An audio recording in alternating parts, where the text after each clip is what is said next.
오늘은 요한일서 2장의 말씀을 함께 보도록 하겠습니다. 오늘 본문 1절의 말씀을 보면 이 사도 요한은 대언자가 있다라고 이야기를 하며 시작을 하죠. 이 대언자라는 말은 중보자라는 뜻을 갖고 있고, 또 중보자는 서로 대립하는 관계나 적대적인 관계에 있는 그 사이에서 서로 화해를 하게끔 하는 그런 역할을 감당하기도 합니다. 특별히 성경에서는 하나님과 그리고 이 인간 사이의 관계가 단절된 이 화해 역할을 하는 사람, 그 사람을 중보자라고 이야기하는데, 이를 구약에서는 이 중보자의 역할을 구약 성경에서는 선지자들이나 제사장들이 주로 담당을 했습니다. 하지만 이 인간은 언제나 불완전한 존재이기 때문에 완벽한 이 중보의 역할을 잘 감당하지 못하죠. 이와 반대로 오늘 요한은 그 대언자가 의로우신 예수 그리스도이다라고 이야기합니다. 예수 그리스도께서 우리의 중보자, 우리의 대언자가 되셨다는 것이 어떤 의미가 있습니까? 마지막 이 심판날 심판대 앞에서 영원한 이 생명과 영원한 형벌 중 하나를 선고받아야 할 존재가 바로 우리입니다. 하지만 이런 상황 속에서 예수 그리스도께서 우리의 중보자, 우리의 대언자가 되어 주신다는 것이죠. 우리를 대신해서 하나님께 우리를 변론해 줄 가장 확실한 분이 바로 예수 그리스도라는 것을 사도 요한은 이야기하고 있는 것입니다. 우리는 이렇게 큰 은혜를 입고 살아가는 자임을 잊지 말아야 한다는 것이죠. 그래서 요한은 계속해서 2절 말씀에 예수님은 우리의 화목제물이고 그리고 온 세상의 죄를 짊어지고 이 화목제물이 되셨다라고 이야기를 합니다. 이렇게 화목제물이 되어주신 예수님을 우리는 올바르게 알아야 한다라는 것 또한 요한은 계속해서 강조하고 있습니다. 3절의 말씀을 보면 이렇게 이야기합니다. 우리가 그의 계명을 지키면 이로써 우리가 그를 아는 줄로 알 것이요 라고 기록하죠. 하나님과 예수님을 안다라는 것은 이 다른 복음서에 비해서 이 요한이 쓴 이 요한복음에서도 굉장히 많이 등장하며 또 이 요한 서신에서도 굉장히 중요한 의미로 나타납니다. 오늘 본문에서 이 알아간다, 알다라는 것은 우리가 일반적으로 그냥 안다라는 것을 훨씬 넘어서는 것입니다. 그냥 머리로만 아는 것이 아니라 마음으로서 진정으로 사랑한다라는 그 뜻을 갖고 있는 것이죠. 오늘 말씀에서는 이 하나님의 사랑과 그리고 예수님의 크신 이 은혜를 받은 성도들에게는 어떤 증거가 또한 나타나는가에 대해서도 이야기를 합니다. 어떻게 성도들은 이 예수님을 알고 그리고 예수님을 사랑한다라고 확신할 수 있을까요? 또 어떤 것으로 보이지 않는 이 사랑을 증명할 수 있을까요? 이 문제에 대하여 요한은 분명히 답을 주고 있습니다. 어떠한 답을 줍니까? 계명을 지키는 자가 하나님을 안다라고 오늘 요한은 이야기하고 있는 것입니다. 예수님께서도 이 요한복음 14장 21절의 말씀을 보면 나의 계명을 가지고 지키는 자라야 나를 사랑하는 자니 나를 사랑하는 자는 내 아버지께 사랑을 받을 것이요 라고 이야기합니다. 그리고 이 4절의 오늘 본문 4절의 말씀을 보면은 예수님을 안다고 해도 그런데 또한 이 예수님을 알지만 예수님이 하신 이 말씀대로 살지 않으면 예수님을 안다고 할 수 없다라고 또 사도 요한은 분명하게 이야기를 합니다. 심지어 이렇게 행동하는 사람은 거짓말하는 사람이다. 진리가 그 속에 있지 아니한 사람이다라고 오늘 본문에서 요한은 이야기하죠. 하지만 이와 반대로 하나님의 사랑이 온전히 녹아있는 사람은 하나님의 말씀을 잘 지킨다라고 5절에 이야기합니다. 좋은 나무는 이 좋은 열매를 맺고 나쁜 나무는 나쁜 열매를 맺을 수밖에 없습니다.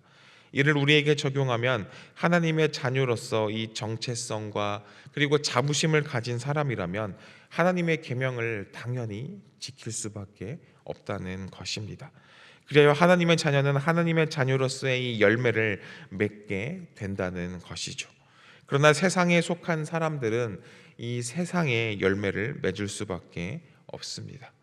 이 포도나무에 붙어 있는 가지는 포도 열매를 맺게 되는 것과 마찬가지로 예수님 안에 있는 성도들은 이 예수님의 의의 열매를 맺을 수밖에 없는 것입니다. 그런데 우리가 이 예수님의 의의 열매를 맺지 못하고 있다면 우리의 삶이 진정으로 예수님께 붙어 있는가를 생각해 보아야 한다는 것이죠. 6절의 말씀도 마찬가지입니다.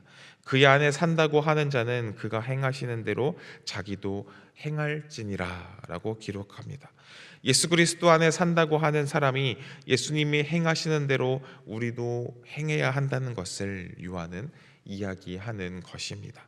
내 안에 내가 사는 것이 아니라 나는 죽고 오직 내 안에는 오직 예수님이 사시는 그런 모습으로 우리는 살아가야 한다는 것입니다.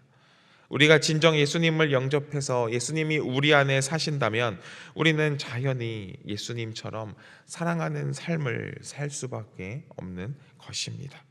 우리는 이 사실을 깊이 깨닫고 우리 안에 거하시는 예수님께 날마다 순종하는 삶을 살아가는 성도님들 되시기를 소망합니다. 7절의 말씀을 계속해서 보시겠습니다. 7절을 보면 사랑하는 자들아 내가 새 계명을 너희에게 쓰는 것이 아니라 너희가 처음부터 가진 옛 계명이니 이 옛 계명은 너희가 들은 바 말씀이거니와 라고 기록하죠. 여기서 요한이 말하는 계명이란 어떤 계명을 이야기하는 것입니까? 바로 사랑하라라는 것입니다. 요한복음 13장 34절에 보면 예수님께서는 제자들을 향해서 서로 사랑하라라고 말씀하시며 그것이 예수님께서 주시는 새 계명이다라고 말씀합니다. 이 사랑의 계명은 옛 계명인 동시에 새 계명이 되는 것이죠. 사랑은 이 구약의 핵심인 동시에 신약의 핵심이 되는 것입니다. 내가 너희를 사랑한 것 같이 너희도 사랑하라라는 이 예수님의 말씀을 따라서 우리는 이 계명을 가장 최우선으로 삼고 하나님을 사랑하며 또 이웃을 사랑하는 그런 모습으로 이 땅을 살아가야 한다는 것입니다. 요한은 계속해서 이 사랑의 실천을 강조하는 모습을 바라볼 수 있는데요. 9절의 말씀을 보면 또 이렇게 기록합니다. 빛 가운데 있다 하면서 그 형제를 미워하는 자는 지금까지 어둠에 있는 자요라고 기록하죠. 여기서 빛 가운데 있다는 것은 구원받은 삶을 의미합니다. 어둠 가운데 있다는 것은 아직 죄 가운데 있다는 것을 의미하죠. 즉, 내 자신이 구원받았다라고 이야기하면서도 이 예수님의 사랑을 전혀 실천하지 못하고 오히려 형제들을 미워한다면 그것은 진정으로 구원받은 것이 아니라 여전히 이 죄 가운데 거하는 것이다 라고 이 요한은 이야기하는 것입니다. 하나님께서는 이 사랑의 메시지를 몸소 우리에게 보여주심으로써 우리로 서로를 사랑하도록 말씀하십니다. 말로만 향한 사랑이 아니라 온전한 사랑을 이루어 가야 한다라고 말씀해 주십니다. 하나님께서는 우리를 사랑하셔서 사랑하는 아들 이 예수 그리스도를 십자가에 달려 죽게 하셨습니다. 예수님께서 이 십자가에 달리신 이유가 무엇입니까? 하나님의 이 무한하신 사랑 때문인 것이죠. 그래서 요한은 오늘 이 하나님의 사랑을 너희도 실천하며 예수님의 성품을 닮아가는 사람이 되어야 한다라고 교훈하고 있는 것입니다. 그 사랑을 실천해 나갈 수 있는 그런 성도님들 되시기를 소망합니다. 계속해서 12절의 말씀을 봅니다. 12절의 말씀을 보면 자녀들아 내가 너희에게 쓰는 것은 너희 죄가 그 이름으로 말미암아 사함을 받았음이요 라고 합니다. 사도 요한은 우리들의 죄가 바로 이 예수 그리스도의 이름으로 말미암아 사함을 얻었다라고 이야기합니다. 우리는 이 요한의 말, 즉 우리의 죄가 예수 그리스도의 이름으로 말미암아 사함을 얻었다라는 이 사실을 명심하고 또 명심해야 합니다. 이 기독교란 그저 바르고 윤리적인 삶만 추구하는 그런 종교가 아닙니다. 단순히 착하게 살면 되는 그런 종교가 아닙니다. 이 인간의 본성은 그 본성에는 반드시 죄가 있고 그리고 이 죄로 인해서 죽을 수밖에 없는 존재인 우리를 하나님께서 예수 그리스도를 통해 우리를 살려주신 것이다 라는 것을 우리는 반드시 기억해야 하는 것이죠. 이어서 13절의 요한은 너희가 악한 자를 이기었다라고 이야기합니다. 즉 성도인 우리는 이 악한 자들을 이긴 사람들이라는 것입니다. 그런데 언제 우리가 이 악한 자들을 이겼습니까? 우리는 약해서 늘 쓰러지며 이 사탄의 유혹을 받는 그런 연약한 존재이지 않습니까? 하지만 중요한 것은 우리가 예수님과 이 십자가의 사랑과 언약으로 한 몸을 이루었다는 것을 우리는 기억해야 합니다. 이 십자가로 인해서 서로 한 몸을 이루었기 때문에 예수님의 죽으심이 우리의 죽으심이 되는 것이고, 예수님의 부활이 우리의 부활이 되는 것이고, 예수님의 승리가 우리들의 승리가 될 수 있는 것입니다. 우리가 악한 자를 이긴 것은 곧 예수님께서 이 사단의 권세를 무찌르고 완전한 승리를 이루셨기 때문에, 또한 악한 자를 이긴 승리한 자다라고 우리는 이야기할 수 있는 것이죠. 그래서 14절의 말씀에도 중반절에 보면 청년들아 내가 너희에게 쓴 것은 너희가 강하고 하나님의 말씀이 너희 안에 거하시며 너희가 흉악한 자를 이기었다라고 사도 요한은 계속해서 반복해서 이야기합니다. 이 죄란 다름 아닌 하나님의 말씀이 마음속에 없는 상태를 가리킵니다. 하나님의 말씀을 믿지 않고 하나님의 말씀에 대해서 관심도 없고 실천도 없으면 우리는 죄를 지을 수밖에 없다는 것입니다. 하지만 하나님의 말씀이 우리 안에 거하면 우리는 이 흉악한 자를 이미 이기었다라고 사도 요한은 오늘 선포하는 것이죠. 그래서 15절의 말씀에 요한은 이 세상에나 세상에 있는 것들을 사랑하지 말라. 누구든지 세상을 사랑하면 아버지의 사랑이 그 안에 있지 아니하니라고 또 한 번 반복해서 강조합니다. 이 세상의 것들에 대하여 16절에 이 세상에 있는 모든 것이 육신의 정욕과 안목의 정욕과 이생의 자랑이니 다 아버지께로부터 온 것이 아니고 세상으로부터 온 것이다 라고 이야기합니다. 이 세상은 사단에게 속하여 따라서 이 세상의 것들은 마귀에서부터 나온 것이다 라고 이야기합니다. 그래서 15절에는 이런 것들을 사랑하는 사람은 아버지의 사랑이 그 속에 없는 사람이다 라고 사도 요한은 이야기하는 것이죠. 이 사단은, 이 마귀는 우리를 이 육신의 정욕으로 가득 찬 세상에서 하나님을 위해 살지 말고 너 자신, 너 육신을 위해 살아라라고 계속해서 끊임없이 유혹합니다. 눈에 보기 좋은 대로 행하며 보이는 것들로 만족하며 남의 보이기에 힘쓰며 살아가라 이렇게 이야기합니다. 하지만 우리는 이러한 삶을 사는 것이 아니라 어떠한 삶을 살아가야 하겠습니까? 하나님의 말씀으로 이 유혹을 물리치며 살아가야 합니다. 하나님의 말씀이 우리 안에 거함으로써 이런 세상의 죄악을 이겨내는 그러한 믿음의 사람이 되어야 한다는 것이죠. 형제에 관한 사랑, 그리고 세상의 것보다 하나님의 말씀을 더욱 사랑하라라고 이 요한은 강조하면서 이 18절 말씀부터는 적그리스도들에게 대한 경계, 그리고 우리의 신앙을 잘 유지하면서 살아갈 것을 또한 권면합니다. 본문 18절의 말씀을 보면 사도 요한은 많은 적그리스도가 일어났다, 그래서 지금이 마지막 때이다라고 이야기합니다. 그리고 19절에 보면은 적그리스도의 여러 모습과 그 특징들을 설명하죠.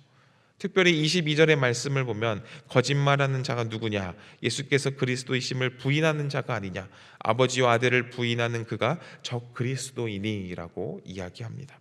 공동체 안에서 이 예수 그리스도를 부인하며 거짓말하는 사람이 적그리스도이다라고 사도 요한은 이야기하는 것이죠. 거짓말은 하나이든 전부이든 이 진리와는 반대되는 것입니다. 예수님의 이 신성을 거부하며 그저 인간일 뿐이다라고 주장하며 거짓말하는 이 적그리스도들을 분명히 경계해야 한다라고 요한은 오늘 교훈하고 있는 것이죠. 요한이 이 서신을 쓸 당시에 이 예수 그리스도에 대해서 이 예수님의 이 신성이 거짓이다라고 이야기하는 이 적그리스도들이 많이 생겨났다고 합니다. 하나님의 아들로 인정하지 않고 그저 한 인간에 불과하고 한 인간으로서 믿는다라고 이야기하는 그런 적그리스도들이 많이 생겨났던 것입니다. 하나님의 아들이 어떻게 이 부정한 육신을 입고 이 땅에 올 수 있느냐라고 이야기하며 그저 환영을 본 거다라고 이야기하는 이런 적그리스도들이 많이 생겨났던 것입니다. 그래서 22절의 사도 요한은 이 거짓말을 하는 자가 누구냐? 예수 그리스도를 부인하는 저들이 바로 거짓말하는 자이며 저들이 적 그리스도이다라고 명확하게 교훈하고 있는 것이죠. 이런 상황 속에서 사도 요한은 25절 말씀을 통해 또 이렇게 이야기합니다. 그가 우리에게 약속하신 것은 이것이니 곧 영원한 생명이니라. 예수 그리스도께서 우리에게 약속을 하나 하셨는데 그 약속이 바로 영원한 생명이다라고 사도 요한은 이야기하는 것입니다. 요한복음 이 3장 16절의 말씀을 봐도 사도 요한은 이 예수님의 말씀을 이렇게 기록하고 있지 않습니까? 하나님이 세상을 이처럼 사랑하사 독생자를 주셨으니 이는 저를 믿는 자마다 멸망치 않고 영생을 얻게 하려 하심이니라. 아멘. 즉 하나님의 아들 이 예수 그리스도가 이 땅에 오신 이유는 바로 우리에게 이 영생을 주시기 위함이다라고 요한은 이야기하고 있는 것입니다. 그렇다면 이 영생이 무엇입니까? 단순히 이 땅에서 죽지 않고 오래 산다는 것을 이야기하나요? 아닙니다.